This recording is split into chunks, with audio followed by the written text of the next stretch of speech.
The marketing agency I've worked with, Jaiwala, Oodles is another high street franchise brand, Pretty Little Thing, Missy Empire, Boohoo, Radisson Blu, Hilton, Hamleys. Literally, I mean, over the years, it's probably been about 200 businesses or so.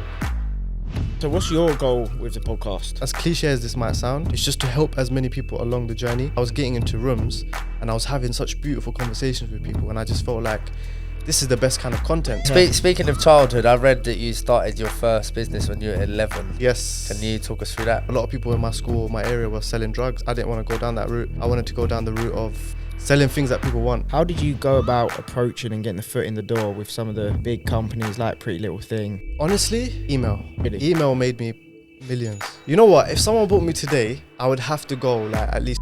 Have you got a story of like a nutcase crazy experience you've had with a client? Without naming signed names. the wrong person. How long have we got?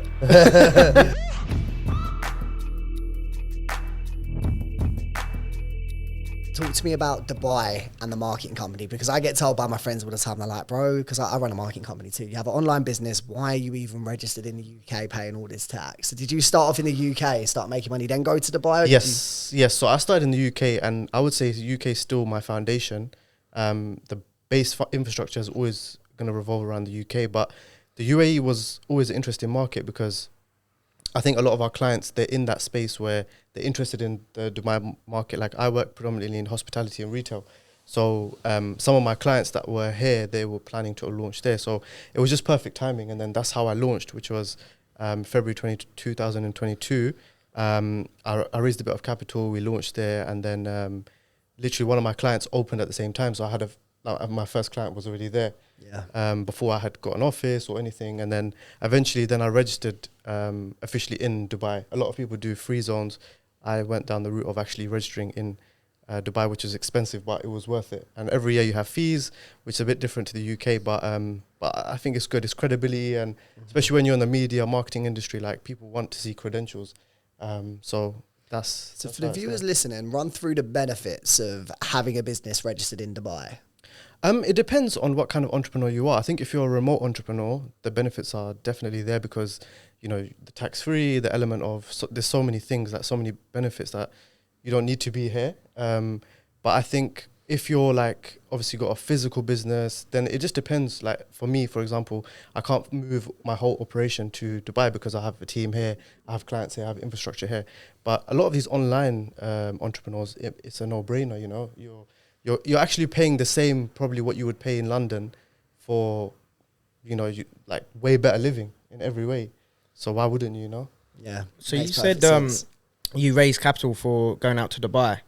What, obviously as a marketing company, or a lot of online gurus say that a marketing company, no startup, all you need is your phone, your laptop, which I guess from experience being around these boys, that is kind of true. So why did you need to raise capital to take the marketing business to Dubai? To be very honest with you, I've always been against the grain with things. Like one of the things that inspired me of starting my agency in 2017 was Ty Lopez.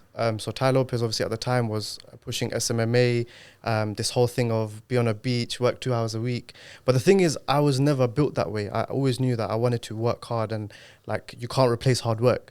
So I wanted to build a bigger company rather than just a 6-figure lifestyle business, because I had lifestyle businesses before that. So for me, it was like, okay, I actually want to build a team. I actually want to build an infrastructure.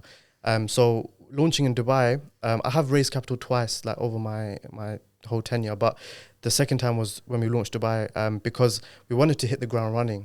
So obviously we wanted to do things properly. There's fees involved in setting up.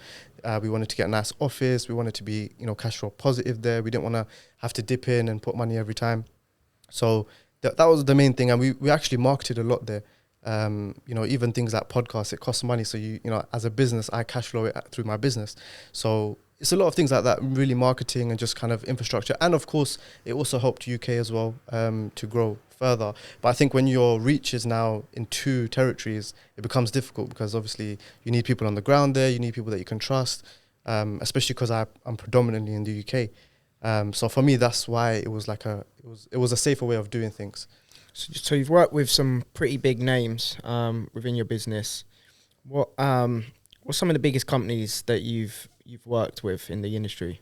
So as clients you're talking about. So in the marketing agency, I've worked with, you know, in the hospitality space. Currently, I work with Jaiwala. They are a huge global franchise. They have over 100 stores worldwide. We started with them on store 46 in the UK about 3 years ago. So we've been a part of their growth. They're now like a £60 million business.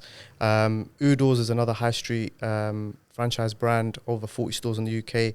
And then we've worked with like the likes of like Pretty Little Thing, Missy Empire, Boohoo, Radisson Blu, Hilton, Hamleys. So literally, I mean, over the years, it's probably been about 200 businesses or so.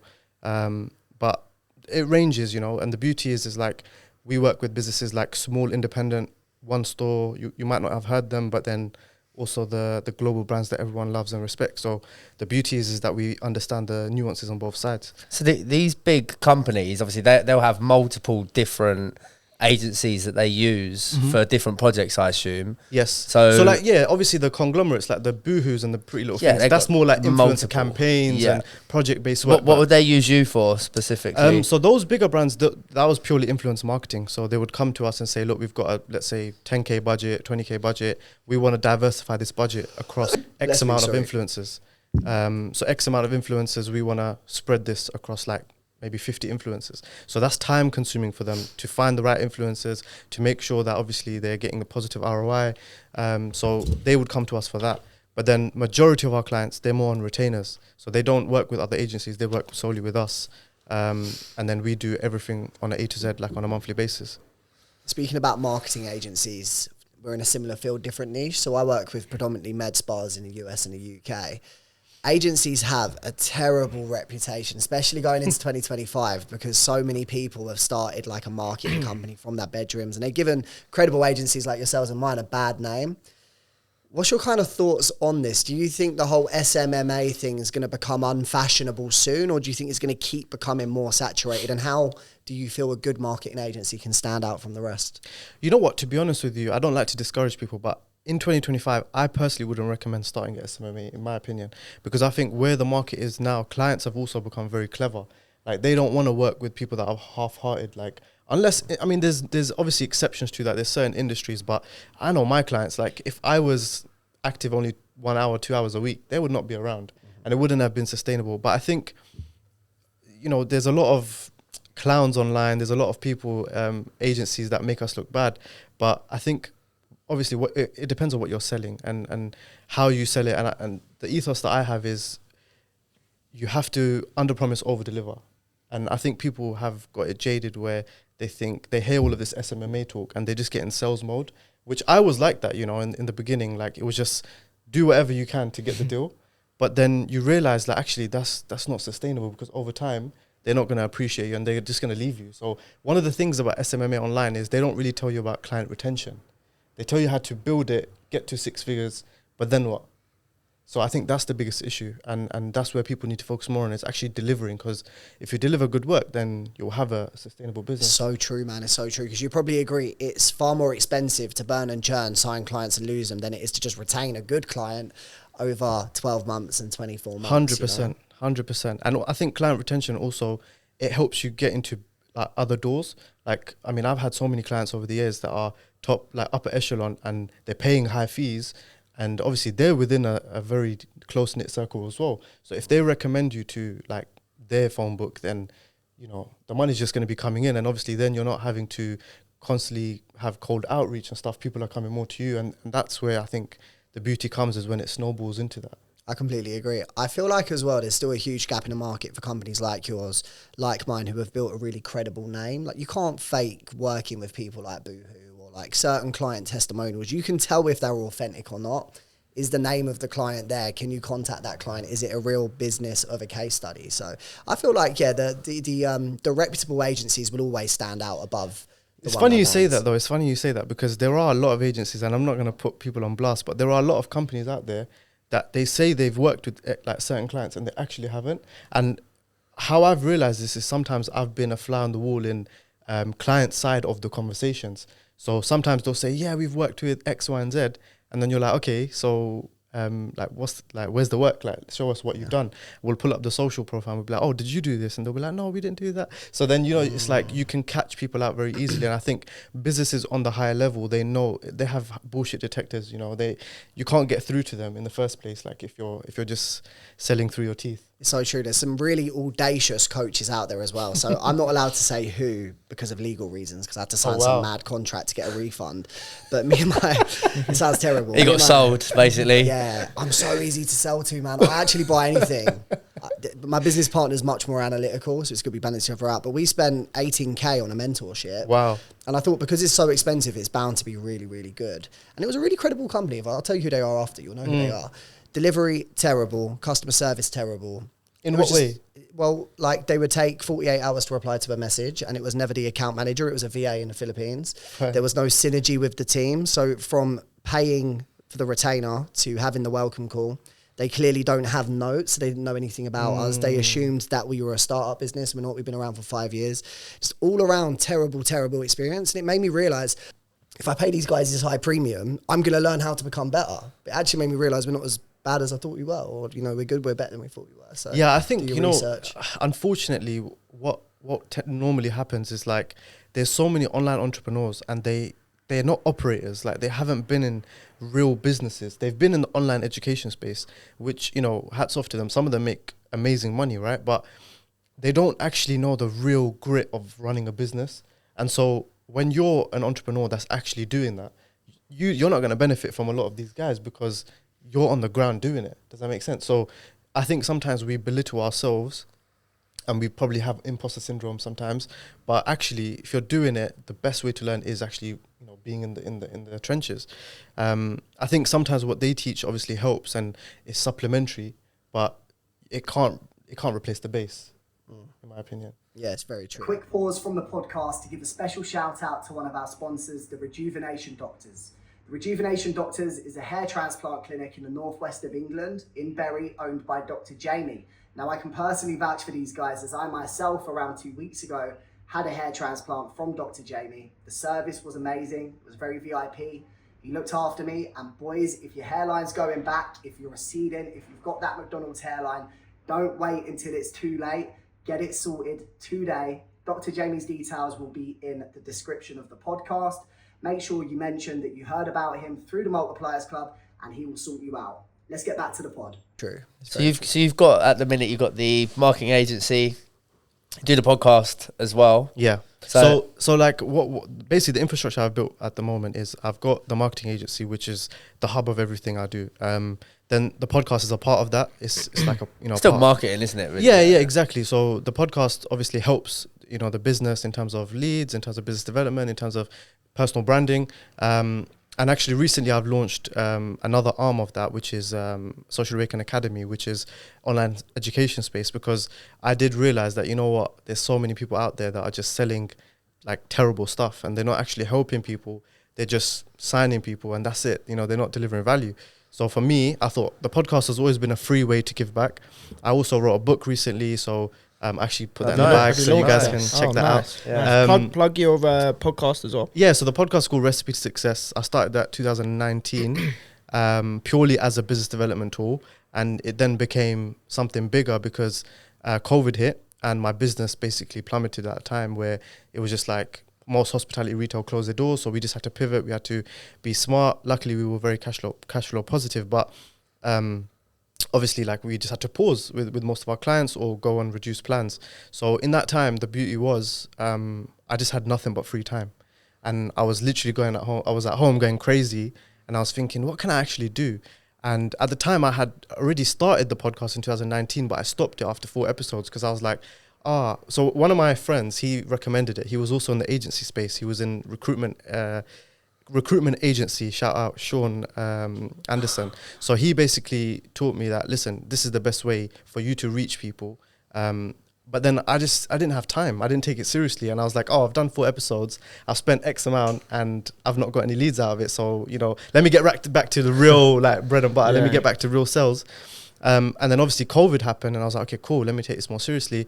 And people were free as well. Like, so a lot of people that normally I was trying to get hold of, they were in different countries, or they're traveling, or they're busy. Everyone's available. Everyone was at home. Then it just snowballed. And at that time, there wasn't many business podcasts. So it was a bit easier. It was less crowded. And so there was a lot of entrepreneurs that were open to it. And then, off the back of that, after the first lockdown, that's when I saw my biggest first spike within my business.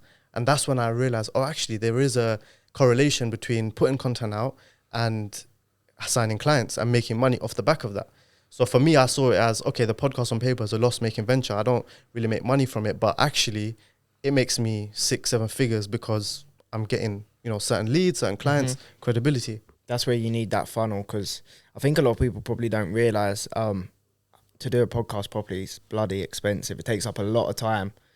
You have to invest a lot of money, and it takes a lot longer than you think as well, at least for us. We've not earned a penny from the podcast. We put tens and tens of we thousands realised how in. expensive it was going to be when we first started it. No. I think we probably invested, we're 60k deep. We're 60 plus now. 60k plus. Yeah. The thing is that, that's why you don't see many podcasts lasting for 3-4 years plus. How many episodes are you up to now? Ooh, you know what? I've probably done about 70, 80 episodes. Okay. Yeah, I'm that's not a good like number. a crazy volume guy. Yeah. Like, I realized early on that I can't compete with some of the, other podcasts out there because that's their focus, that's their main hustle. For me, it was like, I want to put a catalog out there that I can look back on and be proud of.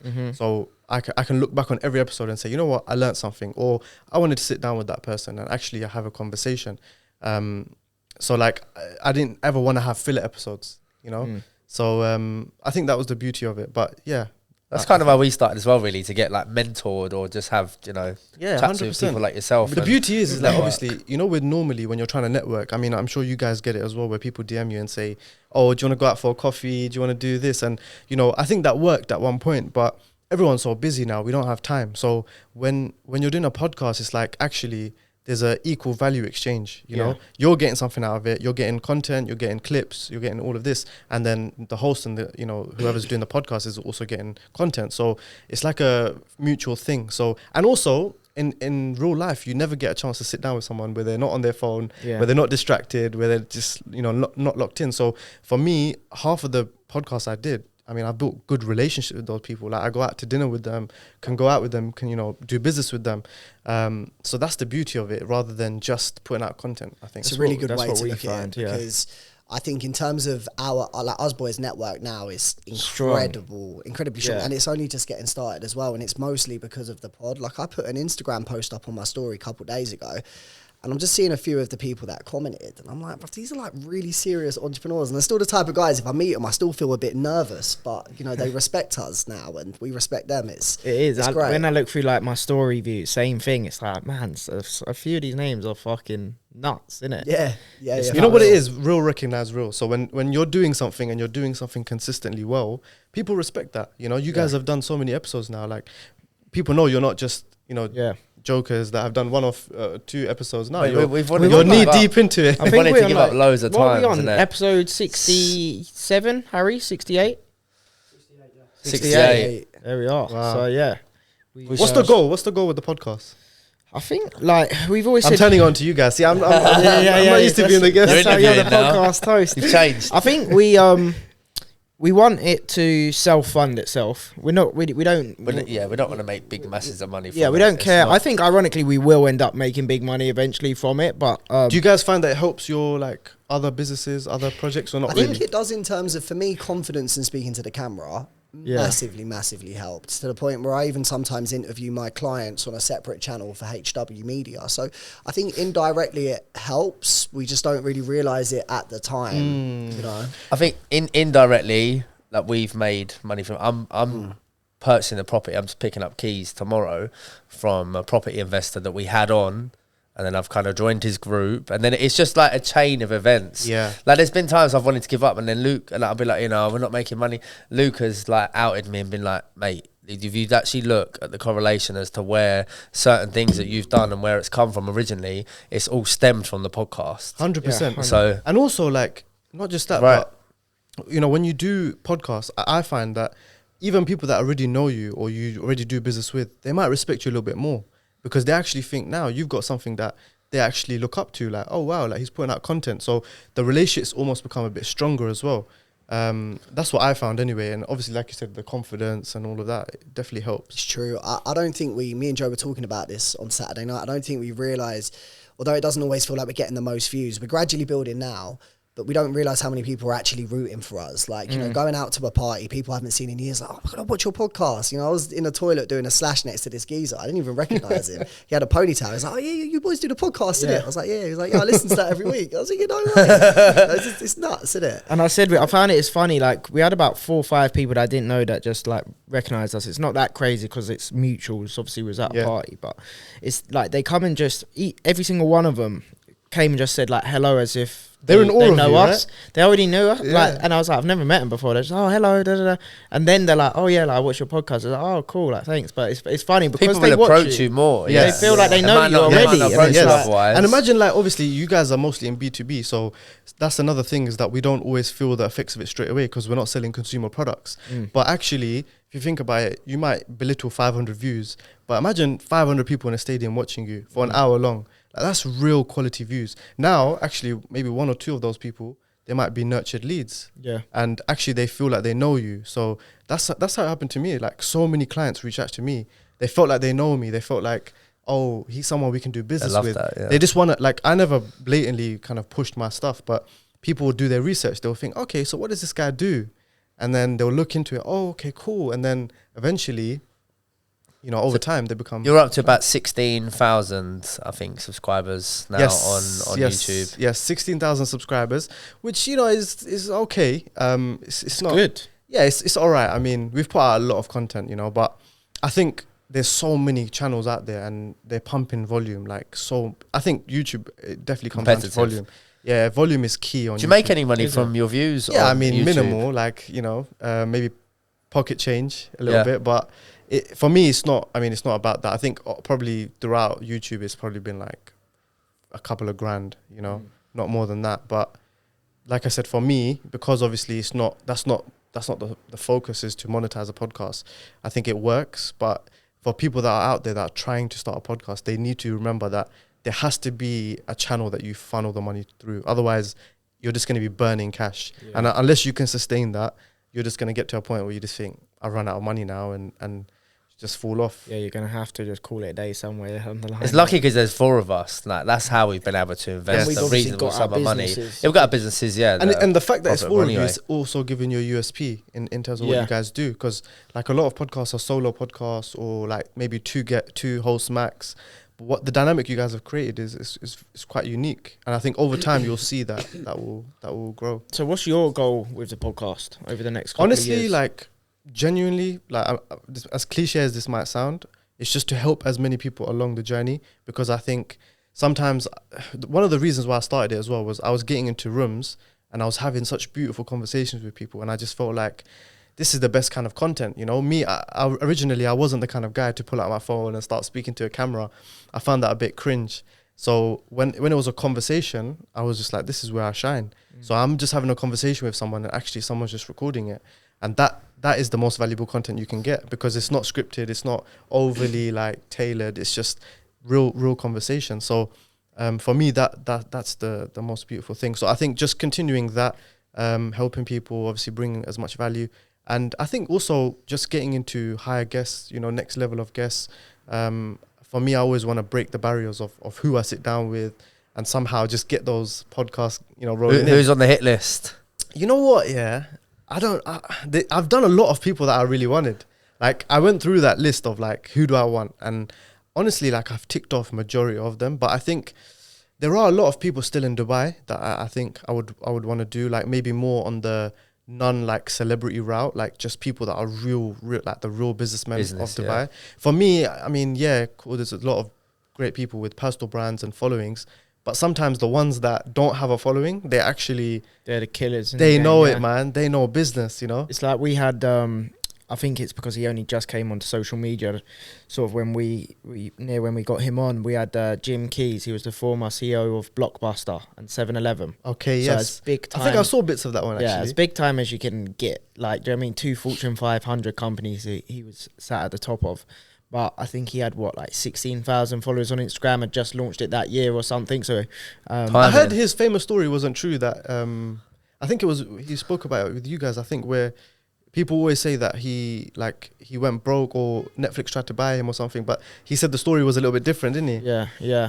How like the Instagram how it perceives actually, it. yeah. But then- Stereotypically, the story with Blockbuster, you see it memed all the time, is Blockbuster went under because they failed to adapt to the Yes. digital era. But Jim said, the CEO of Blockbuster, he said they were one of the first to pioneer Streaming. the digitalization of streaming. So he said it's nonsense that they didn't adapt. One of the main reasons they went under, they changed, I believe it was their payment terms from like, don't It hold was me still to the it. financial crash. There was in £1 billion 2008. worth of And in debt. 2008, when I think they just went under. And you can always refinance debt, can't you? But Yes. they So- were never able to refinance it because of the financial crash. Their that is suppliers heard that they was potentially going under. There was rumours that were not true. Okay. And then they had 90-day terms. So let's say I'm a filmmaker and I give you a film, you can go and rent it out for 90 days, make your money, then pay me back. I think he said they went from 90 days to like 7 days. And so overnight, pretty much like 200 million got wiped out of the bank account for that reason. And they basically That's shot it. themselves in the foot and went under. So, Crazy. and then because of that, also they couldn't then refinance the debt because of the cash flow of your business Yeah, just your got contracts gone are like not that. there. So yeah, it was interesting. It was a cool episode. Maybe link it, Harry, so people He's can a, go he's back a and real watch it. humble guy as well. One of the boys asked him, they were like, what's the coolest thing you've ever done as the CEO? He was like, I got my own Slurpee machine. he loves Slurpees. You know, like slush puppies. Just in his Yeah, office. it's was 'cause he's having, 7-Eleven, yeah. He's having like 10 slush puppies a day. And he didn't realise it's like 2,000 calories a slush puppy. So he said he wrote to Coca-Cola, who owned Slurpee, and he was like, I feel like you should make a diet version, like a calorie-less version. And they did it. Took They him a did it. year, he Wow. said, Yeah. between them and Pepsi to try and figure it out. And then they done it, and then so he had a diet one in his office. It's like, it's just, I see he yeah. just pull strings like a Yeah, boss. yeah. Don't you think it's funny that like most like top entrepreneurs, it just starts from like childhood, just things that they had in their mind, like Yeah, just yeah. silly things that we just hope that we could do one day. And a lot of the time, everything else that comes after it, we don't even value as much. It's just like the Slurpee machine, you know. Yeah. Speaking of childhood, I read that you started your first business when you were 11. Yes. Can you talk us through that? Yeah, so I was just that typical guy, similar to you guys, like, you know, just hustling from a young age, didn't really have much. So, you know, a lot of people in my school, my area were selling drugs. I didn't want to go down that route. I wanted to go down the route of, you know, just selling things that people want. So I just started with, at the time, you know, there was a craze of Ralph Lauren polos. Obviously, none of us kids could have really afford the real polos. That used to be The like big Dior horse, of you know, the back in big day. horse, yeah. Yeah. So Yeah. then I found a supply on Gumtree, and I was like, you know what? He's selling it for X amount. Cool. I could just make a £10 profit each shirt. And then I just started selling it in school. Then I got in trouble like after a week. After I sold like 40, 50 pieces, they were like, you can't do this in school. Then I was like, okay, cool. I need to move on to the next thing. And then eventually I just stumbled across so many different things. Then I went to, I was motivated by Jamal Edwards, SBTV. So I started like an online UK rap blog, and actually helped me get a few people that I still know today in other ventures. And then I was like, okay, you know what? I was too young to go out and film videos or go to South London and shoot videos. Like, you know, it wasn't possible. I didn't have a car. I was like a kid, you know? So then I thought, scrap this.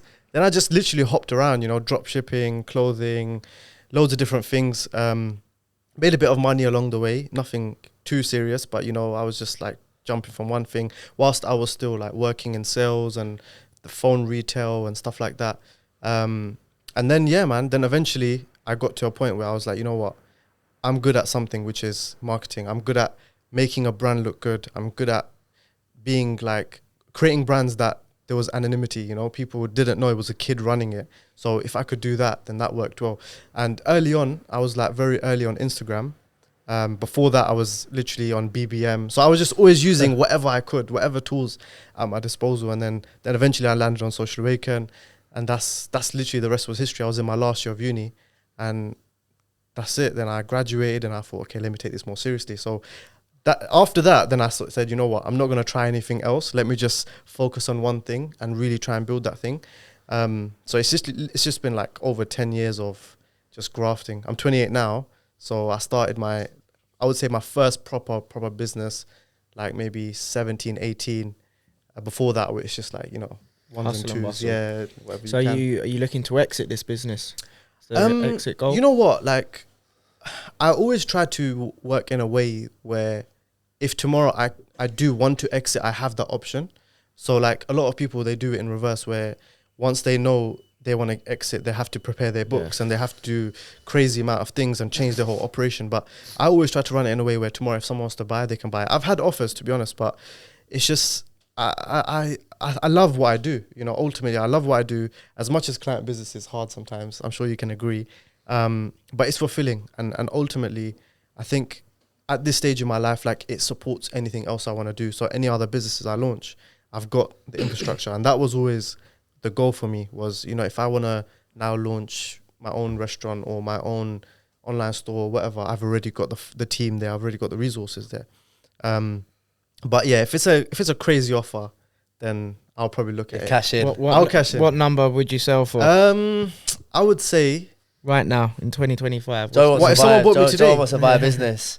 You know what? If someone bought me today, I would have to go like at least 10 mil, I think, because of how much profit it's generating me per year. It wouldn't make sense for me to take anything less, and all the other things that comes with it. And one of the things that I'm proud of is, like, in the agency space, I don't think people create brands of their own. You know, like early on, I would go to the restaurant down the road and try and pitch them social media marketing. I remember like 2018, I didn't have a personal brand. No one knew who I was. I was just a kid in a suit trying to sell something. And they were just like, oh, so how many followers do you have, you know? And I was like, oh, I've got like 200 followers. Mm-hmm. They were like, so what do you know about social media? And then I was just like, listen, man, a builder doesn't work on his own house. And they would buy into it. And I'll be like, listen, you look at my clients, don't look at me. But then that kind of hit a light bulb at the time, which was like, most marketing agencies, they focus on their clients too much. They never focus on themselves, like building their own kind of brand. So that's what I tried to do. And that's why I then rebranded to yellow and stuff like that. I tried to be a bit more catchy. Whereas before I was just like, it was a blue logo looking at the color of Facebook. And so after that, I just tried to reinvent it. And I think we've built something good. Like a lot of influencers even now, like especially within the beauty lifestyle sector, they always say to me that when we see the color yellow, we think of your business. So that in itself is an achievement where, you know what, people associate a color with something I've built. So we got an orange. Exactly. Exactly. Stand out. Yeah, man. So what? A lot of people in business want to work with the big names in their industry, not necessarily just marketing industries, but all industries. How did you go about approaching and getting the foot in the door with some of the big companies like Pretty Little Thing? I would say, honestly, email. Really? Email made me millions. Like, I would sit there. I remember so when I first thought of the idea of Social Awakening, I didn't even have a proper website. I just wanted the proof of concept. I emailed like 500 businesses. 2 got back to me and they were like, can you do a free trial? And I was like, cool. And after 2 weeks, they became paying clients. And within a month, I had 2 clients. And this was whilst I was in uni. I was still working in E at the time. So I was like, this is crazy. Like, I made £1,000 a month from 2 clients, £500 each. I was like, this is crazy, you know? And then over time, like, I just said, you know what, I'm going to keep that velocity, that energy, which is just always be there, you know, cold outreach. Don't just rely on leads to come to you. You know, if it's a client that is a little bit harder, then be a bit more thoughtful. So like with certain clients, I would just email them at least once a year. They may not ever respond, but I was just hoping that maybe one day they would remember me. And that happened to me like so many times. Like one of my biggest clients today, they said to me, actually, we remember all the times you emailed us. We just weren't ready. So once we got to a point where we were ready, they reached out to me. And I think that's the beauty of it, is you have to take control. Don't just do ads. Don't just wait and just hope for clients to come to you. You have to be aggressive. For me, it's always been like, how do you implement sales into anything that you do? And that could be emails, that could be DMs, that could be cold calls. For me, I was never really a cold call guy. I tried it and it just wasn't for me. And I wasn't really getting hold of decision makers. So I just focused on emails and DMs. And honestly, that really was everything for me. How many times would you email a client before you stopped? Until they told me to stop and remove them from the mailing list. So it's unlimited times until you get the... Obviously, I wouldn't hound them. You know, I wouldn't like do like emails every month, but it would be at least a couple of times a year. You know, peak times where I would know that they're definitely looking for either a change or they've got some like exciting things coming up and they need to get the word out. And sometimes it's just timing. Like there's been so many times where I've reached out to a company and they've just said to me, oh, actually, we're actually on the lookout for an agency. And then that's when they've responded. So honestly, I think it's a combination of hard work and luck. I think you have to have both. I call it blessing. Some people call it luck. Some people call it karma, whatever it is. But I think there has to be an element of that. But you have to do as much as you can and be in the goal scoring positions to score the goal. It's refreshing to hear you say that, actually, because I think a lot of agencies, and I'm fully guilty of this, so is my business partner, we used to get all of our clients from sending DMs and emails as well, but then we found paid ads and we were like, well, this is way easier. Yeah.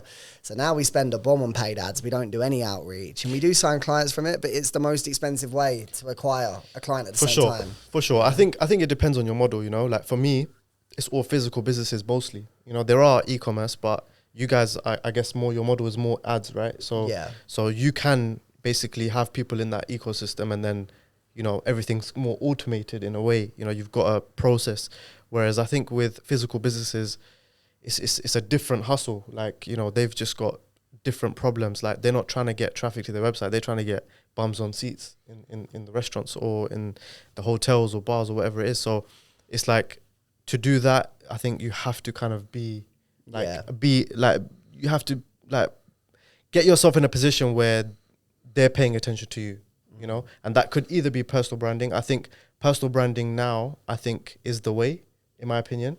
I think, yeah, you can do DMs, emails, of course, but I think when you've built something where people look up to you, people choose to watch you organically, I think there's no better marketing than that, in my opinion. I completely agree with that. So in marketing, sometimes you can get like head case clients, right? So we've all had crazy clients. Tell me about it. Have you got a story of like a nutcase crazy experience you've had with a client? Without naming names. The wrong person. How long have we got? We've got time. Now, honestly, you know what? Yeah, I would say 95% of the businesses I've had the pleasure of working with, whether I still work with them today or I don't, I think were good clients. You know, I think they respected us and they, you know, allowed us to do what we do, and they believed in our vision. But of course, there's always going to be a 5%. And I think you just have to know what you truly want. Like at the start of my career, you know, it was like I could never lose a client. You know, whatever the client wanted, we had to make it happen. I remember there was this fairly big client. Obviously, I won't mention names. But there was a point where we had worked with them for 2 years, and actually they had helped me a lot, you know, in a lot of ways, whether it was a personal capacity, whether it was getting me more clients or putting me in certain rooms, which I wouldn't have been able to get into. But they just had no etiquette, like in terms of how they spoke to my team. So eventually it just got to a point where I was just like, you know what, like my team don't get paid enough for this. Like, it's not fair on them. Like, I need to, as a leader, show them that, you know what, we're not just here for the money. Like, we value our team. And if a client is overly like burning them out and, you know, swearing at them and doing all this kind of stuff when they haven't even done anything wrong, like, this is not a good client. And that was the first time I fired a client. And I was like, you know what? Sorry, guys, this is the last month. We'll do a handover and find another agency, but this ain't for us. How good does it feel? Feels amazing. It feels amazing. But when you look at your profit and losses, you're like, oh, you know what? That money could have helped a little bit. But you know what? It depends what you're in it for. You know, I was never in it for short-term money. There was times where, I mean, for years, like I would say for my first 3 years, I didn't take a penny out of the business. And it was hard, man. It was very hard. Like, there was times where I literally didn't have a penny in my pocket. Like, I had worked and built, like, made money at a young age, but I had got to a point where I was all in, and every penny I had, I put it into the business already, and I couldn't pull out money, otherwise it would have affected the business. And those times were dark. Like, it was really, really dark times. Like, I remember going into sales meetings, like having to have energy and not having a pound in my bank account. And I was like, listen, I need to act like I'm the man. Yeah. You know, I need to act like I'm the shit. Like, I can't go in there thinking like, you know, I can't even get an oyster like to this place. Yeah. But honestly, it's the beauty of entrepreneurship, man. Like, we all go through it, and I think it's those moments where you have to really dig deep. And I always say, like, it's amazing because some people, they give up before they get there. Like, they might have been a day or a month away from a life-changing deal, but they just gave up because they were like, this ain't for me. This is not how we're programmed either. Like, we're programmed to be paid every month, to be paid on the 31st of the month, and you know that's our money for the month, and most likely we're going to go into overdraft, and then next month the cycle continues. No one teaches us how to like live in a different way, where we're now thinking about dividends, or we're thinking about yearly money, or quarterly money. So I think I had to really learn that the hard way.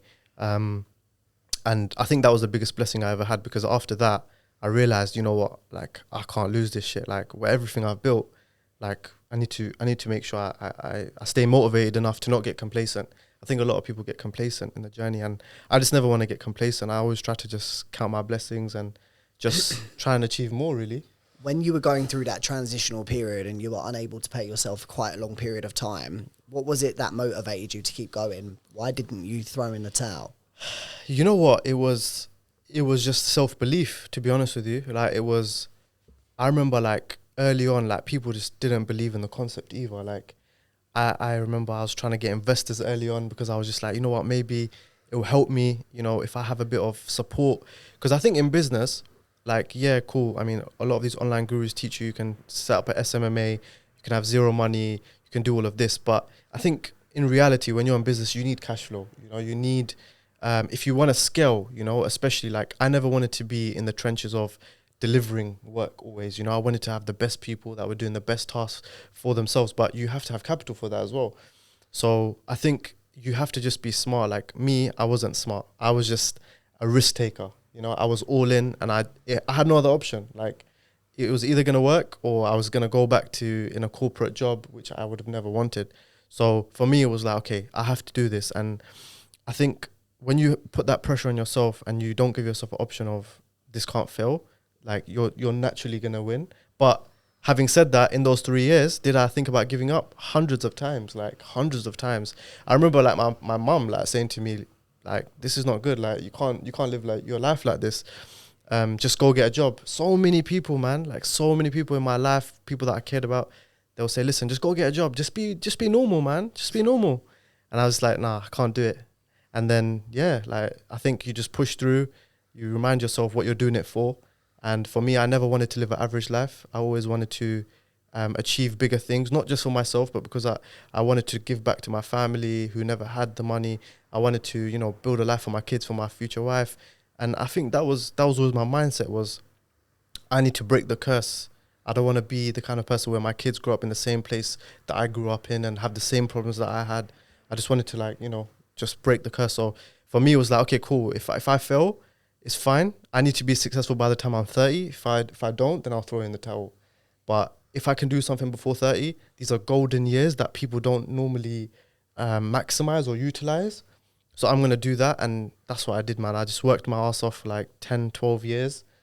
And without it, I mean, I wouldn't be the person I am today. You know, I've grown a lot, like how you carry yourself, you know, how you deal with certain problems. You know, there's times in my early career where if a client was about to leave, I would have a panic attack. Like, shit, like this is not a joke. Now it's like if something goes wrong, you know, you just know how to deal with it. Solve it. Yeah, that's it. So just become immune to so many issues, problems, stress. 100%. Yeah. Just doesn't affect you as much now, innit? Once you just, like, being an entrepreneur is basically just problem solver. Just problem solver, dealing with shit 24/7. Problems. That you do, yeah, you really do develop thick skin. I'm kind of, it's something I actually need to work on. I wrote this down in my goals book, is because we all have with like huge problems that are so fucking scary. Losing sleep over. Losing sleep and potentially not being able to make payroll some months. Yes. Yeah. Now when my friends come to me about a problem, well, not really, sometimes it's family, I never say it, but I think, I can't believe you're worrying about that. Yeah, I know. Is All that the time. what's stressing you? You have no idea. Yeah. That's like... Literally. But you know what that is though? That's growth. Because the ability that you're talking about, like I always used to think like being a millionaire or being a billionaire especially, your life must just be so easy. But the reality is that's not the case. The millionaires and billionaires, they have problems that average people cannot deal with. They don't have the ability or the stomach to deal with certain problems. Like even certain things where like I've seen millionaires, like they've maybe gone too deep into a property. Now they're pulling money from their own pocket, and actually they're negative equity now. They haven't got, you know, they're not liquid.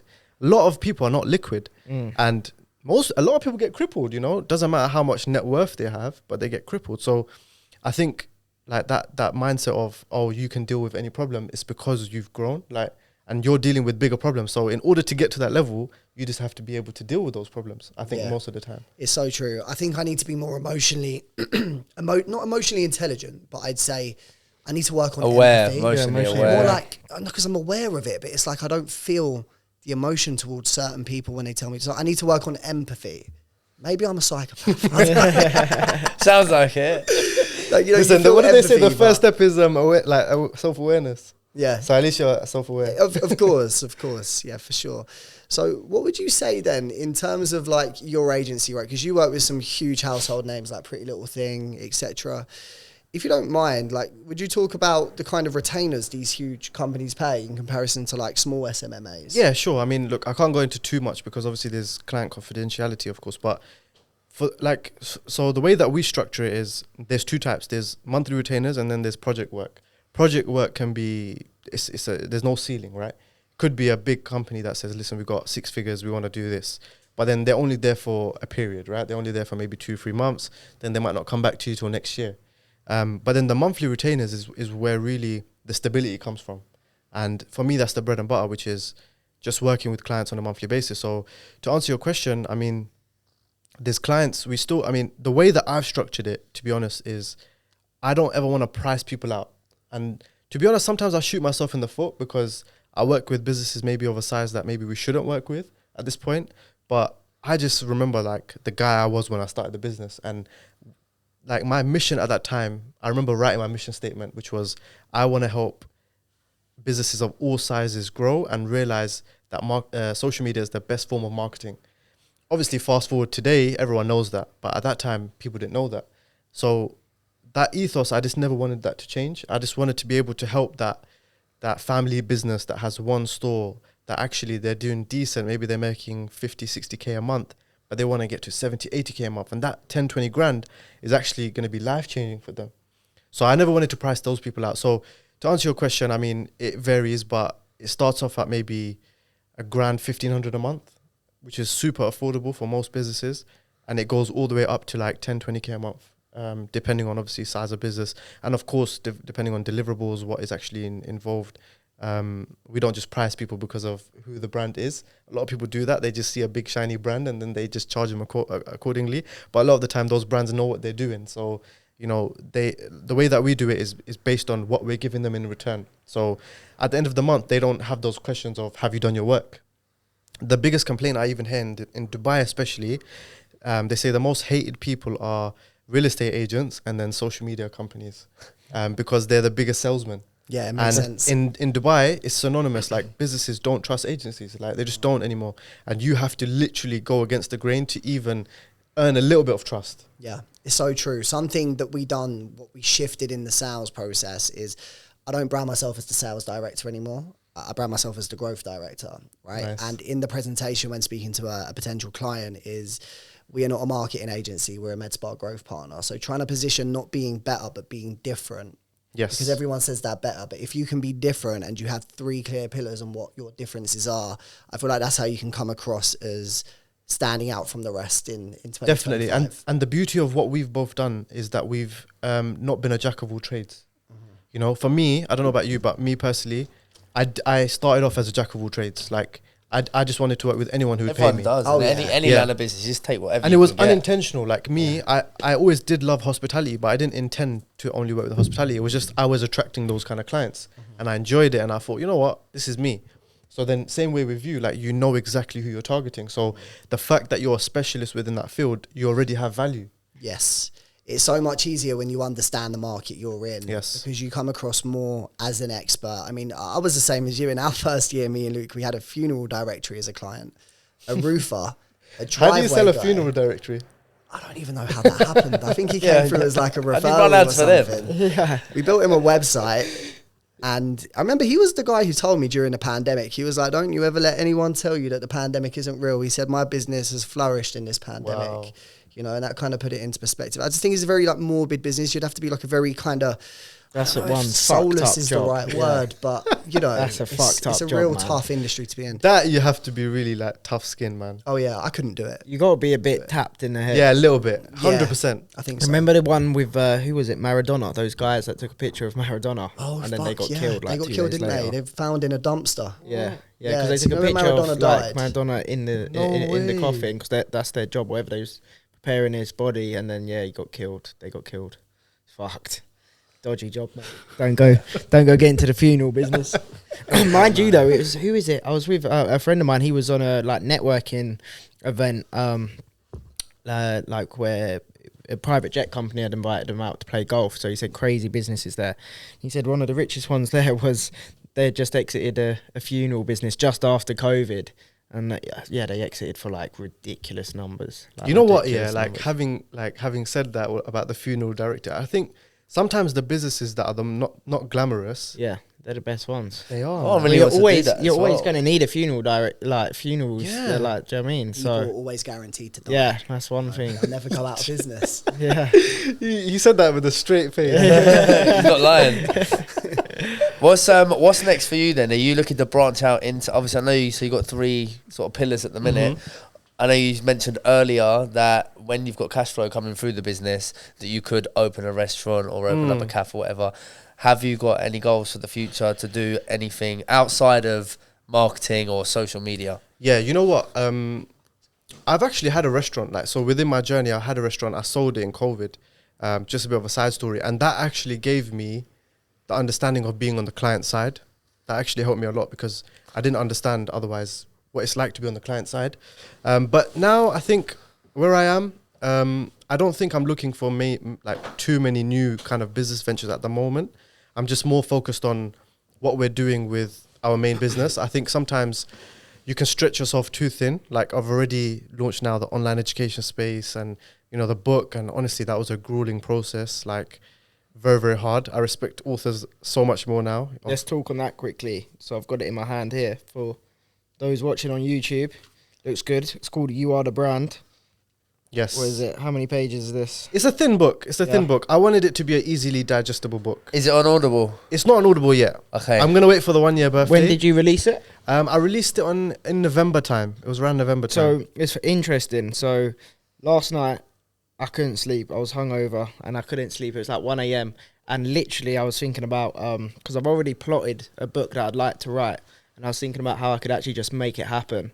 Same thing, I want it like under 100 pages or like 10 chapters, like 10 pages long, something like that. Me personally, I've not always been a big reader. That's why I wanted it on Audible. Yeah, I've Can't had my read. journey, and I just knew that, I want it to be for someone like myself where Yeah. they don't have much time. And What's the process then? How do you take this to market? How do you launch this? How do you get it all? there's different ways. I mean, I self-published, so I went Okay. down the route of publishing myself. I think the biggest process is writing the book. I think when I started and I set out, because I actually set it as one of my goals at the start of last year, of I want to release a book. At the time, I didn't know what I wanted to write it about or, what I was going to do or how I was going to do it. But I just had it on my vision board. And, then after that, I thought, okay, how can I actually structure this? So obviously I used AI. I asked ChatGPT some questions, how do you structure it? And then from that, I just had the baseline and I just said, okay, you know what? I'm just going to answer certain questions about myself, because I think sometimes when you're on the journey of business, especially you get caught up in the day to day a lot of the time. You don't really think about what you're going through. You don't think about the achievements, the lows. You just live day to day. So I went through that process of, okay, what have I actually gone through? What has worked for me? And then I realized at the same time I was building a course. So I was like, okay, for me, aside from just marketing, what is the biggest thing that's actually made me successful? And for me, it was personal branding. That was a game changer for me. And I think about it sometimes. If I didn't have a personal brand or I never started the podcast, genuinely, where would I be today? And I don't think I would be anywhere near where I am today. I think it would have taken me a lot longer to get the respect, to get the credibility, to get the trust, especially in my line of work. So for me, I had to write it because I thought, it's something that I really believe in. And I think nowadays people do understand the importance of personal branding, but you have to really sometimes get it through people's heads. I have clients today and, a lot of successful people, they want to be anonymous. They don't want to be out there, but they don't realize that's actually like, it's not in the best interest of their business. So then I kind of just went through that. Okay, what am I going to write about? So then I thought, okay, I have to introduce myself to the world a little bit, because there's going to be an audience where they might have never heard the podcast. They might have never heard of me. They might just pick up the book though. So I kind of wrote a little bit about me, a bit of about what I've done, and then value, you know, and the value was, okay, personal branding and so on. So to answer your question, just kind of structure it in a way where you know how you're going to lay it out, and then ask yourself those questions, start writing, do drafts, and then get to the, like, putting it all together. Then just go through proofreading, send it to, you know, friends and family, and then over there, then you just kind of add words and so on. What about in terms of pushing it and marketing it? Like, is there strategies how to rank higher on Amazon and that type of thing, or is it very much just it's got to come from you? There is. I think the advantage is if you have your own personal brand, but like Amazon, they've got their own like paid ad system and you know, rankings and all that, and that does help. But for me, like, it's not something that I'm focused on being a huge revenue driver per se. Like, of course it will make money, but it's more, you know, just an easily digestible thing that maybe can help people. And I think long term, it's more like actually just building credibility. You know, people take authors a bit seriously, right? Yeah. You know, Attention as well, isn't it? I'll tell you a story, actually. One of my first ever, no, that's a lie, but one of my mentors was a guy called, you know, Jordan Platten. Yes. In the agency space. Yes. So he's the guy that got me and my business partner into SMMA, and he was giving away a free book. So the first ever thing we done was we both downloaded the free book and we read it. We were like, wow, this guy's well credible. And we followed him on YouTube and we watched his journey for years, and we ended up buying his course. Yes. A couple of years later. So there's a direct well, maybe it's an indirect benefit of writing a book where Funnel, long term, Definitely. people will come back to you. It's definitely indirect, and it's also like a nice little gift, you know, you can give to people, and you know, and I think when it's like, for me, like, it had to be short, like that's how you want to do it as well. For me, I just wanted it to be where someone could read it in a day. You know, they don't have to, because a lot of the time books, you start it, you start it and then it just gathers dust, right? So I never wanted it to be that. Especially a lot of entrepreneurs, innit? A lot of entrepreneurs are like us have just short attention spans. And honestly, like most books, like they might be 500 pages long and there's 3 main messages out of that book. Yeah. So they could have just condensed it, but they just wanted to get it. I hate people that deliberately bulk books for the sake of bulking it. It's like, I've always said that, it's like, I'm going to make it as straight to the point as I possibly can. Exactly. And just, I'm glad people are raising awareness now, because, you know, like a few years ago, like you had to read books to be an entrepreneur. And I used to like have all these books and I just write like 500 page books. I find it so hard because I'm dyslexic as well. And I find it really difficult to read. So for me to read a book, I have to seriously commit to it. I have to color code it, read pages like 3 times. Do you still actually read as well? No, I couldn't even tell you the last time I read a book, but the books I have read have been shorter books like that. So I like books with, there's a couple of entrepreneurial books that have pictures in as well. And I prefer reading them, and Audible. Yes, a lot of people have said to me that. Audible. A lot of people have said to me, release it on Audible. Yeah. Because they're just not readers. Your audience probably don't read, believe it or not. Yeah, your audience probably do listen more. I'd listen to the book 100%. It's true. When I'm cooking or when I'm walking the dog or something, I've always got, or driving. Yeah, 100%. I think it's about tapping into audiences that you don't have though as well. You know, like there's some audiences that they don't watch podcasts, but they might find the book and think, you know what, like a lot of females actually, you know, that they don't really watch every episode of the podcast, but they might follow me for some reason, or maybe because of Sarah Al-Madani or certain guests I've had, like they'll follow me for that reason, but then they'll buy a book, but they won't spend time watching a podcast. Oh yeah, man. There's still definitely huge amounts of people that read, and they love to read. Like my missus is a really good reader. She's read half a book in the last week, and it takes me like an hour to read 10 pages. I think women are better at reading, you know. Honestly, I think it's true. Even in like education, like they're always a lot of the time better at color coding and handwriting's always neat. You know, they all have the same handwriting. It's like perfectly neat. You made a really good point earlier, actually, about a lot of marketers don't market themselves. There's a guy in Birmingham, he's an amazing website developer, builds beautiful websites. He didn't even have a website until a couple of years ago. He has a website now. He was just so busy working on his clients. It gets like that, man. It gets like that. And honestly, I think sometimes you just have to have like brazy, rude clients that just say to you like, oh, what do you, like, who are you, you know? And that's when you actually think, oh, actually. Wake up call. Yeah, like, because it's true, like, even in B2B space, you know, how often do B2B businesses market themselves? Because they rely so much on their black book or their relationships or like word of mouth. But actually, when you market yourselves, people take it more seriously, you know? Yeah, it's true. I have a question for you. So say, for example, this time next year, you get approached by maybe like an equity company and they say, I'm going to give you 10 million for the business. You sell, you check your bank account the next day, there's 10 M's in the bank account. What do you do? Oh, I've thought about that many, many times. You know, at the beginning, like when I was young, I was quite naive and I thought, I didn't really know how much things cost. So I thought, you know what, £10 million was a lot of money, and it still is a lot of money. But I think it's not what people think it is. I think 10 million wouldn't. It would obviously, you know, it's life-changing money, of course. But I think I would probably think, how can I invest that money? For me, obviously at the time, depending if I do exit, it would probably be just diversifying. I would go down a route of maybe investing about 70% of it, and maybe just 30% just. Fun money. Yeah, man. I can tell you're a true entrepreneur, because most people, when they think about making £10 million, they're thinking about spending the money. They're not thinking about how they can preserve the wealth. And that's why most people that win the lottery, they go broke in 5 years. You know, whereas true entrepreneurs, they'll see £1 million, they'll be like, okay, how can I turn it into 2 million, 5 million, then 5 to 10 million? You know, as I've got older, I started respecting like the old school businesses way more. Like, you know, like the corner shop that uncle's been there for 30 years. Actually, uncle's been making £5,000 a month for 30 years. Like, he's generated a lot of money, you know. Like, people just see the big shiny exits and then they go broke. Like, I know so many people that have gone to Dubai, got sucked in, lost £10 million. And they come back with their heads like held down low, you know. And it can happen. And like, how would they have lost that money? Like, you can't like you often can't fathom, how do you lose 10 million? But if you're living a certain lifestyle, you got to do a couple bad deals. But if you're living a certain lifestyle and you're just burning cash, eventually the bank's gonna go dry, isn't it? It's like athletes, like they amass so much money and then all of a sudden now they can't pay for their £80,000 a month mansion.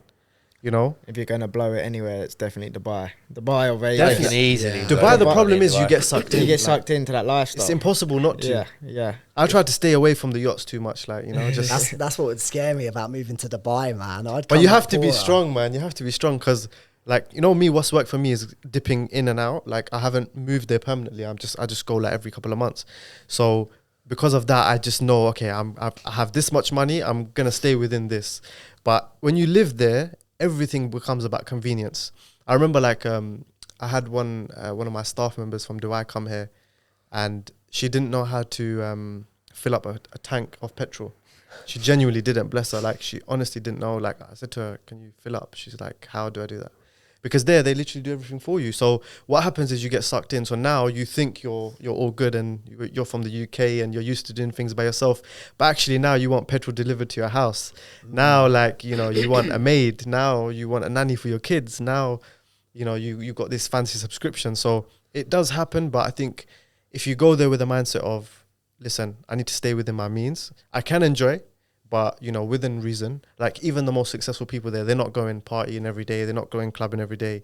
They're not going to the nicest restaurants every day. The reality isn't like that. So I think people that are like live here, or the people that get sucked in on social media, they think that's the lifestyle. But in reality, it's not. So you just have to be strong. Are you materialistic yourself? Like, do you I've gone through nice phases. things? I've gone through phases. Like, What do you spend your money on now? now, like, honestly, like, I just try to spend money on things that will either help my future or help people around me. It's not so much about me, like, too much. I don't really get too caught up in, like, materialistic things. I used to.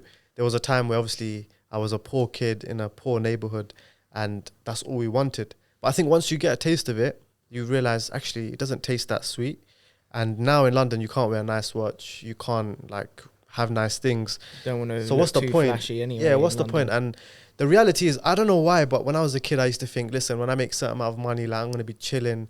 But then the reality is you got to go back to the office the next day. Yeah. So I think more about efficiency. Like, for me, like a David Lloyd membership, that's a little thing for me. You know, it's a small amount of money, but it helps me a lot. Like going to the sauna, going to the cold plunge. Essential. It's all about lifestyle. You know, it's more experience. It's about you know, how do I become more efficient, more productive, a better version of myself, and then eventually, you know, then I'll splurge out and maybe go to Dubai buy a Cullinan and just chill out, you know. But not there right now. So I just want to just stay focused. Because I think sometimes when you get too many nice things, you lose motivation. You're just like, okay, cool, now what, you know? And I've seen so many people around me become like that. So for me, the way I am is I always want to stay hungry, and I always want to remain a student of the game.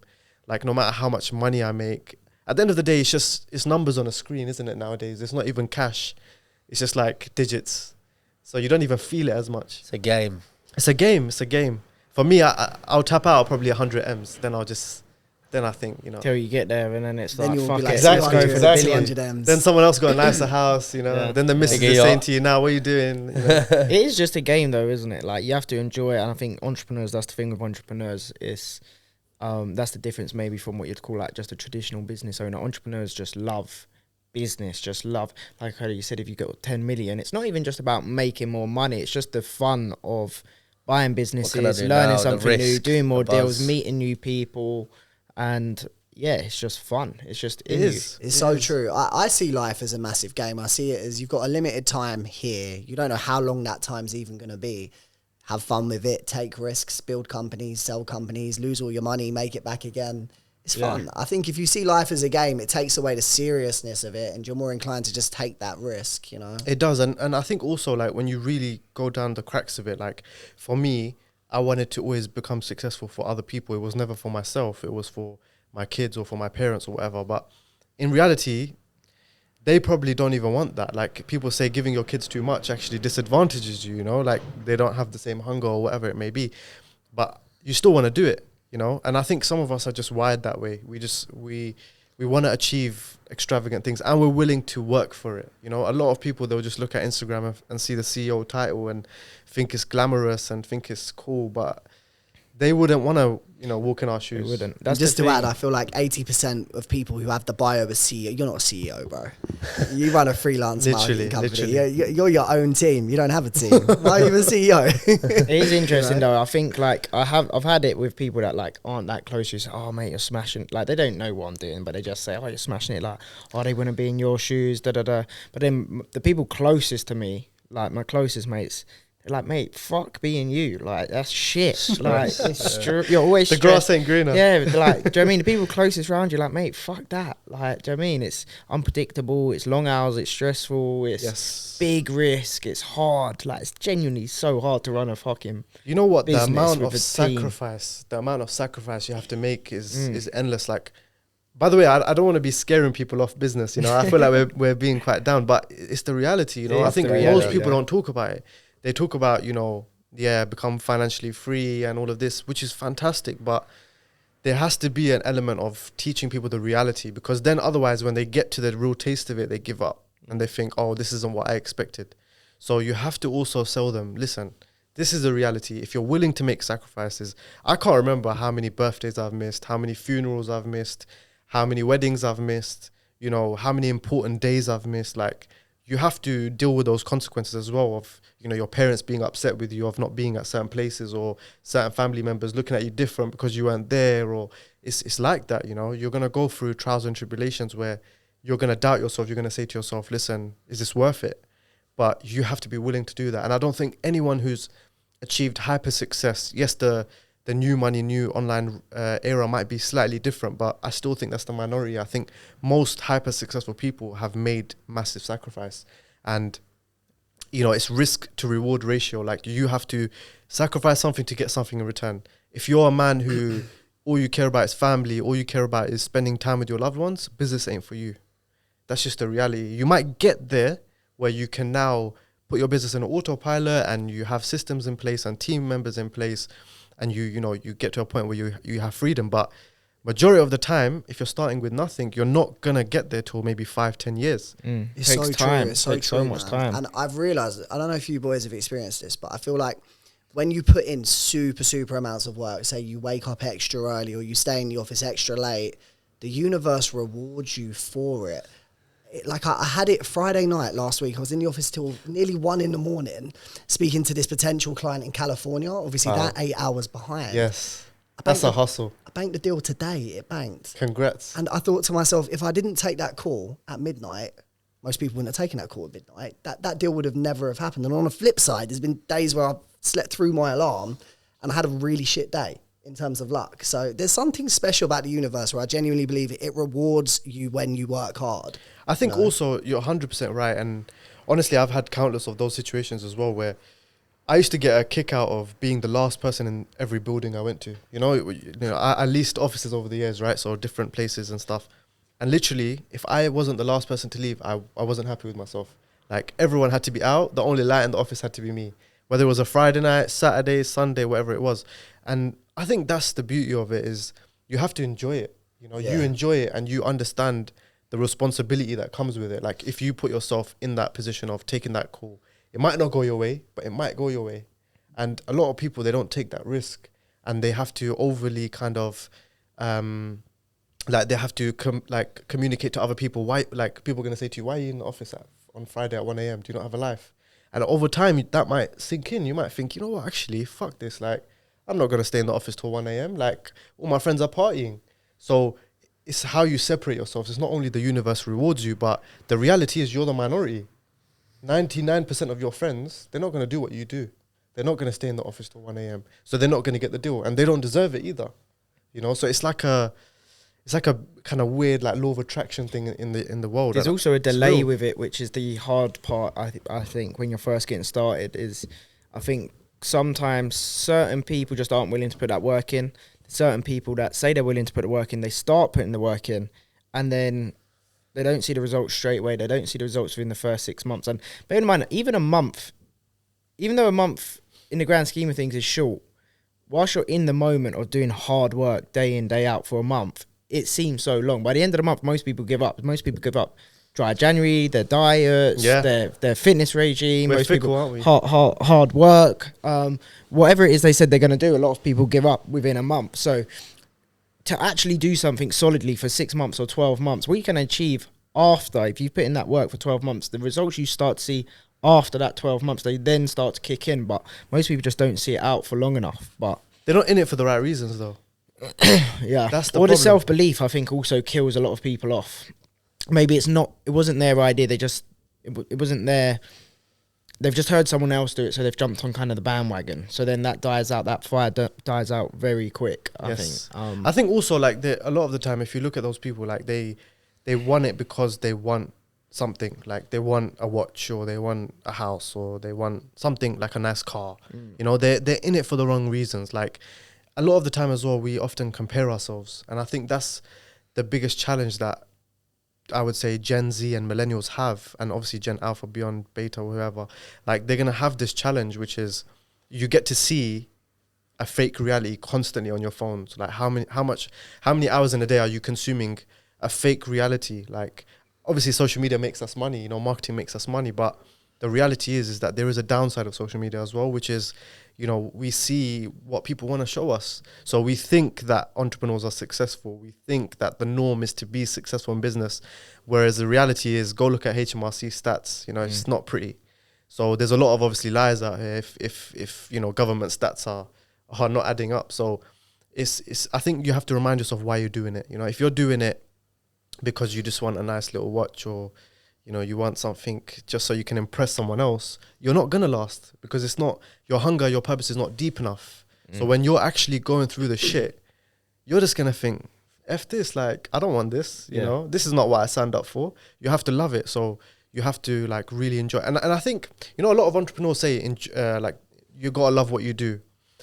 I agree and disagree with that. Like, I think, yes, you have to love what you do, but some businesses are not going to be fun. They're not going to be glamorous. But as long as your purpose is there, like why you're doing it, then, and you might not enjoy what you're doing, what you're selling, but as long as your purpose is deep enough, you will strive forward. And if you can enjoy what you do, then that's just a bonus.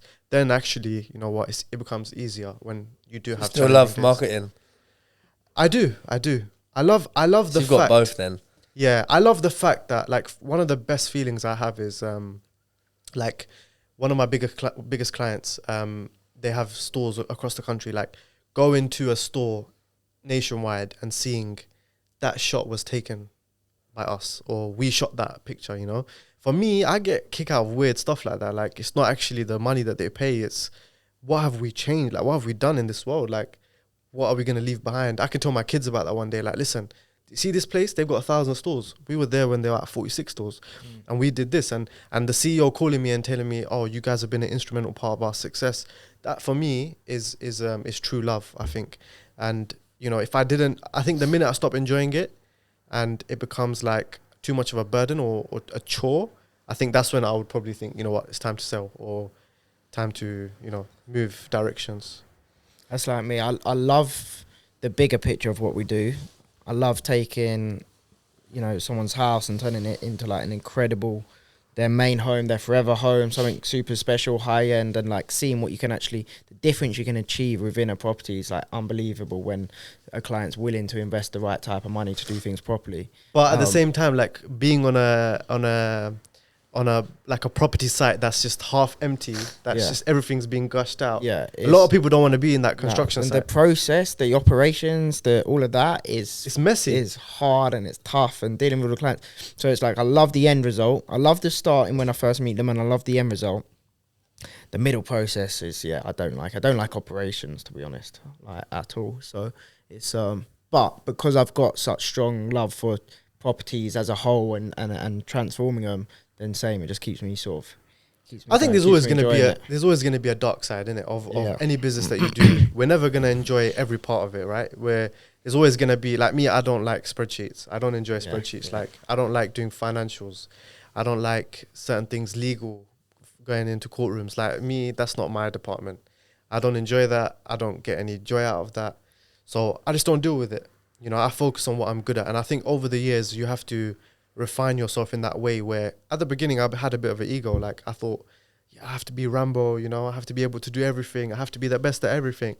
But you get to a point where you realize by doing that, you're only going to be limiting how much you're making. Because if you're trying to do everything, chances are you're not going to be successful, So you have to identify quickly what you're good at, what you're not good at. And what you're not good at, outsource that, get a team member, maybe get a business partner, do whatever you can to get someone else who's going to do it on the same level or better than you. And then that way you have time to focus on what you're really good at. Like me, I love sales. I love client relations. I love, certain deliverables. So I get involved in those departments, certain clients, maybe certain size of clients. So I get a bit more involved in those. So I think that also changes, what I enjoyed maybe at the beginning has maybe changed now. So I think it's also about understanding yourself, because a lot of people do get burnt out, and it's the real thing. Like you can stop enjoying what you do. And at that point, I think you should also reassess, not just let it go to the ground as well. Because that's another thing. A lot of people, they get to a point where they've taken the business too far, where it's beyond the point of any repair. You also have to say, listen, cool, I've done enough. Let me call it quits. Let me move on to something else, or let me sell. So it's a lot about understanding yourself. And I think in business, you spend so much time alone. You spend a lot of time in your own thoughts and isolation, doing the things that people don't want to see, like you being in the room at 1 a.m. Like no one's going to see you doing that, right? So you have to really spend time on working on yourself. And I think year on year for me, like in business, it's also been A, how do we reach new heights within the business? B, how do I work on myself as an individual? Because a lot of people, like we see online, like a lot of business owners, they're not actually operating. That a lot of the time they're not actually operators of the business. They might have got to a point where maybe they're chairman level, or they completely have outsourced things. I think when you're in the thick of it, like you really have to constantly be at the best like you can. Like I think I respect a lot more like Fortune 500 CEOs, because if you look at their role, they've got investors to answer to, they've got customers to answer to, they've got team members to answer to. They are accountable to so many different people, They can't just go on a piss up every day and, and do what they want. Like they have to deliver, right? They've got people to answer to. And I think a lot of people have this misconception in business that, we get to a point where we build a business and we don't answer to no one. A lot of the time, people that answer to no one, they then go on a downward spiral, because they're not accountable to themselves and they're not accountable to anyone else. So I think being responsible, being like an entrepreneur, being a leader, you have to decide what you're good at. Some people are founders and they will always remain founders, and they have a mentality of, I can build something from nothing. I can take an idea, turn it into something, and then I'm not good at the next part. I'm not good at scaling, so then I sell. A lot of people do that. They make money in just starting something and selling. And some people, they have no ability in being a founder. Like I have a lot of friends and relationships of people that are franchisees. So they've bought a franchise of one of my clients. We work with the franchisor, so we have a relationship with the franchisees. And some of these franchisees, they've got money, like they've got serious liquid capital, but they're not founders. You know, they can't just start a business from nothing. They can't just create an idea and scale it. Like they have to buy something that's already got an infrastructure, already got processes, already got a system. So I think really it's about understanding who you are. You know, what kind of entrepreneur are you? There's multiple different types. There's not just one blueprint. If you can't find the blueprint of what you're trying to achieve, then create the blueprint. And that's what I tried to do. And the funny thing is, I don't know if you guys have had this. Maybe you've definitely had it, I'm sure, in the marketing space. But have you ever had a copycat? What do you oh my God. Bloopers! I can't believe that just happened on camera. I'll tell you to edit it out, but I just know that's No, don't edit that out. Is the snot gone off my face? Yeah. For the viewers listening on Audible, I just had a snot rocket. Oh man, that's great. That's embarrassing. Copycat. What do you mean? I've by had copycat? so many copycats over the years where they've been motivated by what we're doing, right? So then they think the best way to make money is just copy what we've done. So they'll literally, and sometimes we put information out there, like who our clients are, who we're working with, X and Y and Z. And sometimes, you know, these clients, people can get through to them, you know. So sometimes we were shooting ourselves in the foot of marketing ourselves because we were showing, oh, this is what we're doing, this is who we're working with, X, Y, and Z. So I've had people literally, I mean, I'm not going to mention our names, but there's people out there in the industry that have literally copy pasted what we've done, reached out to our clients and said, we'll do everything that Social Awaken is doing, but for half the price. Wow. And I would say 99% of clients have never gone that way. And there's always agencies knocking at their door, but it's the loyalty, it's the relationship. I think that's how you test true loyalty with a client. When your client comes to you and they say, you know, Humza or Sam, I've just had this person approach me with the same thing as you for half the price. I'm not going with them. I just thought I'd let you know. So I wouldn't say I've had someone directly copy us, but it's very difficult because there's so many med spa marketing agencies out there doing a similar thing. I have had before though, from where we market a lot of UGC, user generated content, so client cases, real client case studies where, you know, it's the name of the business. You can search them on Instagram, you can message them. My clients get bombarded by competitors every day off the back end of our marketing. I'm sure we've probably lost maybe a couple of clients from it because I've noticed sometimes you can get good results for a client, but they get shiny penny syndrome because there's so many other people. And the thing is, so many marketing companies are just outright scamming people with their offer. That I saw an offer the other day, right? It was a guy, I'm going to say who it is, yeah, but he said, I guarantee to make your med spa 50,000 a month every month. And if I don't, I'll shoot you a 5K check for wasting your time.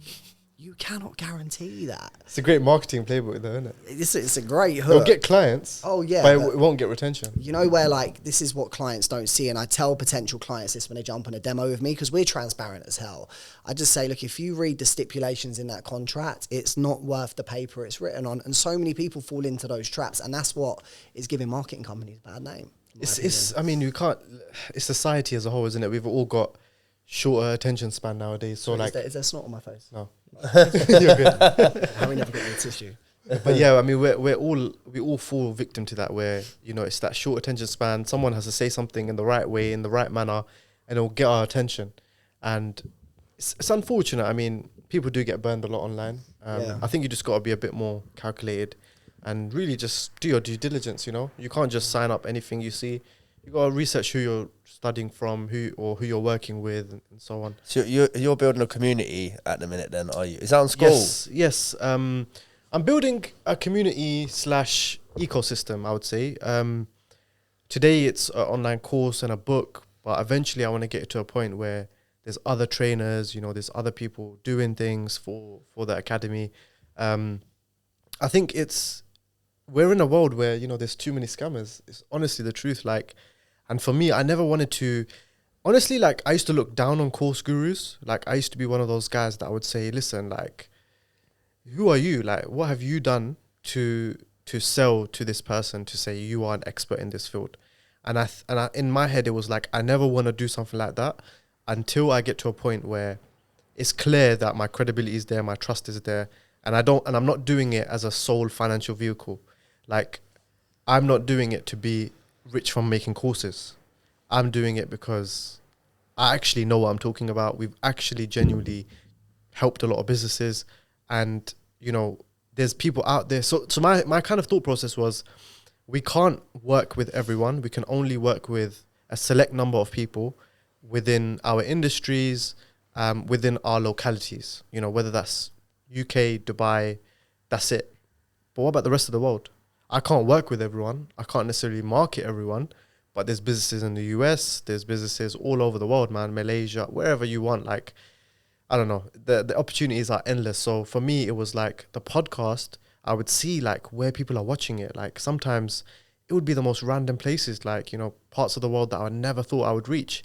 Whether, like, especially on audio, by the way, on audio, I've reached like some random places like Indonesia and Pakistan and India and China, and it's like, what? Like, how the hell did they find it? We was in like the charts in like Malaysia, Uganda. Yeah, like, we've come up in random places, just in the podcast charts, just exactly. randomly. Doesn't that blow your mind though? Yeah, right? it's It's crazy. nuts. It's the power of social media, right? Like, you're accessible to the whole world. Yeah. That's why I said to you, I can't remember. We've had it in a couple places, South Africa, somewhere in America, like Malaysia. And I was like, don't you think it's funny that we could be, to someone that's watched all of our episodes there, we could walk down the street somewhere out there, they'd be like, oh my God, there's the multipliers. I know you guys. I think that's so crazy. Man. Exactly. Have you ever been spotted in like Tesco or anything? Oh, too many times, man. Too many times. Like, especially in Dubai. Like, everyone knows everyone. So it's just like you're constantly just bumping into people. But I would say, like, it's in the UK, it does happen. It happens less, but it's always been nothing but love. Like, it's never like someone, like a hater. There's no haters. It's just people come and say, oh, we've seen your podcast, or, oh, you're that guy, right? Or, you got that podcast, right? Like, they have that awkward thing where they don't know what to say, but they want to say something. So I think over time, you just get used to it, and you just realize that, you know what, you've actually might have made a difference to that person. And how, like, we get excited by maybe meeting certain entrepreneurs, like, we might be that person for someone else. So you never want to be like that guy that, people just say, oh, I met him in real life and he was just a dick, Yeah. I never want to be that guy. I mean, I bumped into so many people in the gym, and I'm just like, this is my time to switch off. Like, and my guy's in the steam room trying to have a chat with me, and I'm just like, bro, it is what it is. But it's the price you pay. It is the price you pay, you know, and it's for good reasons. It's not like we're OnlyFans models and we're getting spotted. We're doing good things, right? So it's always nice. I remember one time, like, I was in the gym, and I met a really large content creator. I was going into the gym, and he was a really large content creator. I'm not going to say who he is, but he's over 5 million followers. And is it Mike Thurston? I'm not going to say who.